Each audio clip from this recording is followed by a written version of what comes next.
Greetings to all, especially to my fellow women in the College of Arts and Sciences of the University of the Philippines, Las Bañas. Let us celebrate the 2022 National Women's Day and National Women's Month with pride and joy. We have sustained significant strides towards gender equality and women empowerment in our society. From the early struggles of our feminist forebears in the 1930s that won us the right to vote and be voted to public office, to the weaving of gender neutrality and affirmative actions in the fabric of our national life. Notwithstanding the gender and political differences, let us remember and thank our top leaders who initiated and sustained the institutionalization of gender equality and empowerment in our land. Former President Ferdinand E. Marcos, who established the National Council for the Role of Filipino Women that ensured full integration of women for economic, social, and cultural development, the first such national women's institution in Asia. Former President Corazon C. Aquino, our country's first woman president, who declared March of every year as National Women's Month, declared March 8th of every year as National Women's Day, and enshrined in the 1987 Constitution the role of women in nation building and fundamental equality of women and men before the law. Former President Fidel V. Ramos, who instituted the Gender and Development Budget Policy, which mandated all government agencies and instrumentalities, including local government units, to allocate a minimum of 5% of their total appropriations for gender and development programs and projects as their GAD or Gender and Development Budget. Former President Joseph E. Estrada, who opened the Armed Forces of the Philippines and the Philippine National Police to women. Former President Gloria Macapagal Arroyo, our second woman president, who signed into law the Anti-Violence Against Women and Their Children Act of 2004 and the 2009 Magna Carta of Women. Former President Benigno C. Aquino III, for ordering the establishment of violence against women desk in every barangay and signing into law the bill that allowed the employment of women for night work previously prohibited by our labor code.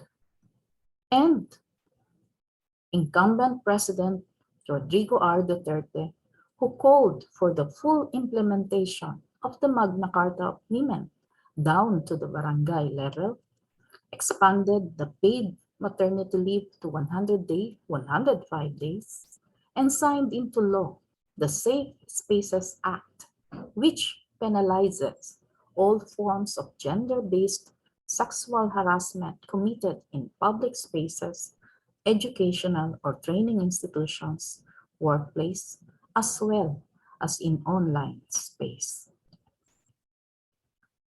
How far has the Filipino women gained gender equality and empowerment in the governance of our nation? In the executive branch of our government, we have had 2 women presidents out of 16 presidents. We have had 2 women vice presidents out of 14 vice presidents in the legislative branch. We have not had a single woman Senate president out of 23 and have had 1 woman speaker out of 23. In the judicial branch, we have had 2 women chief justices of the Supreme Court out of 28. In science and technology governance, we have had 1 woman secretary of the Department of Science and Technology since the establishment of its precursor in 1958.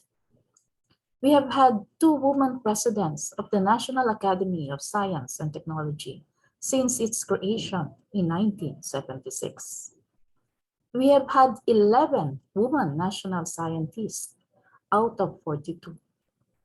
We have had 22 women academicians out of 114. Closer to home, UPLB Chancellor Jose V. Camacho Jr. has 2 women vice chancellors out of 6. Vice Chancellor for Academic Affairs, Dr. Jean O. Loyola, and Vice Chancellor for Student Affairs, Dr. Janet H. Malata Silva. Our university has 4 women deans out of 11. Dr. Maria Stella C. Tirol of the College of Development Communication, Dr. Rosan Marie C. Amongo of the College of Engineering and Agroindustrial Technology, Dr. Rowena D.T. Bacongis of the College of Public Affairs and Development, and yours truly of the College of Arts and Sciences. At our college, or CAS, we have 7 women directors or chairs out of 9 academic units. Dr. Rachel Gay V. Pallier of the Institute of Biological Sciences, Dr. Marivic S. Laksamana of the Institute of Chemistry, Dr. Editha C. Jose of the Institute of Mathematical Sciences and Physics, Dr. Liza N. Comilla of the Institute of Statistics, Dr. Leonora M. Pahutagana of the Department of Humanities, Assistant Professor Athene P. Mercado of the Department of Social Sciences, and Assistant Professor Rowena D. Cardenas of the Department of Human Genetics. Above all these are the tens of millions of Filipino women in various sectors and tiers of our society who now live better lives because of the gains in gender equality and women empowerment in our society. However, let us all remember, give hope, and continue fighting for the tens of millions of Filipino women who remain subordinated and unempowered, treated as inferiors, if not second-class human beings, just for being a woman. They are there in our rural areas, factories, offices, business establishments, churches, schools, and even households. They are still out there, everywhere. To paraphrase the Philippine Commission on Women's We Make Change for Women theme for this year's celebration of National Women's Day and National Women's Month, let us continue making change for women. May God bless us all, always.